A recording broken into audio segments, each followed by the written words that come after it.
For many towns, election season is a quiet affair, but even so, in Needham, a recent proposal to appoint certain elected positions raised concerns among residents who fear losing their voice in the selection process.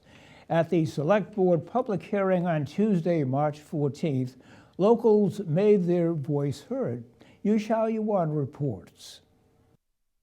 Based on its recent studies of Needham's elected boards and officials, the League of Women Voters of Needham recommended changing certain positions from elected to appointed. Specifically, constables, commissioners of trust funds, and board of assessors will be appointed by the Select Board, as they often run uncontested during elections. As a result, voters are less inclined to assess whether candidates are qualified for the positions.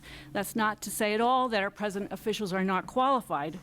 Rather, it advocates for that determination to be made more consistently by an appointing authority who looks at the position needs and the qualifications of the applicants. Some officials who currently hold the affected positions spoke out against the change. Joe Scalia, chair of the Commissioners of Trust Funds, brought a dance manual that had been compiled by a previous member to demonstrate the commitment of elected officials to their roles. He spent weeks and weeks, over months and months, in the Treasurer's office, copying each and every one of the trust funds and all the legal documents pertaining to each one, as well as the correspondence behind each one.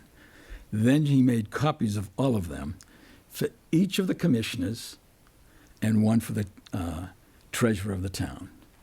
These manuals are passed on when people leave the office. Okay. I say to myself, when an appointed official go to that attempt.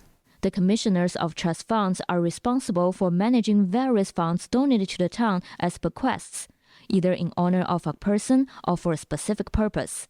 Their role involves investing these funds in a manner consistent with the donor's wishes and prudently growing those assets over time. Commissioner Dan Burns, who also serves as the chief financial officer of a multi-client family office for high net worth families, emphasized the importance of maintaining the independence of this function. I think keeping sort of a maximum distance between the politics of it, meaning the town politics of this board, versus the management, both of the disbursement process and of the investment process, because those are two separate pieces of our mandate. I think that's just really important. Larry Pollack, member of the Board of Assessors, also spoke out against the proposal, citing his own experience as a write-in candidate.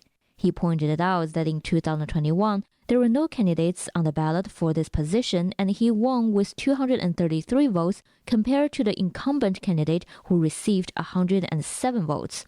In total, 340 voters wrote in names for both candidates. 340 write-in votes. They didn't have to just fill in an oval. They wrote in names. That's democracy. Finance Committee member Joshua Levy spoke about the importance of maintaining the independence of the Board of Assessors, which is responsible for evaluating property values and plays a key role in the taxation process. In order for residents to continue to feel comfortable that their taxes are being appropriately assessed and fairly assessed, I think they want to see that independence of different boards having different functions. While many attendees agree there is often a lack of competition for certain town positions, they share the view that appointment was not the solution to this problem. I don't think the solution is the anti-democratic way of moving election to appointment. After these three boards, what about trustee of memorial, for example? What about other boards which are largely uncontested that we see? And how far down that road are we going to go before we have very few boards being elected? A better thing to do would be to try to educate the populace more, communicate more with the populace, let them know what these positions do, and how they can be involved in affecting change in these positions and affecting meaningful change in the town. The proposal will be put to a vote at the annual town meeting in May. The Select Board is anticipated to announce their stance on the matter prior to the meeting. For Needham Channel News, I'm Yushao Yuan.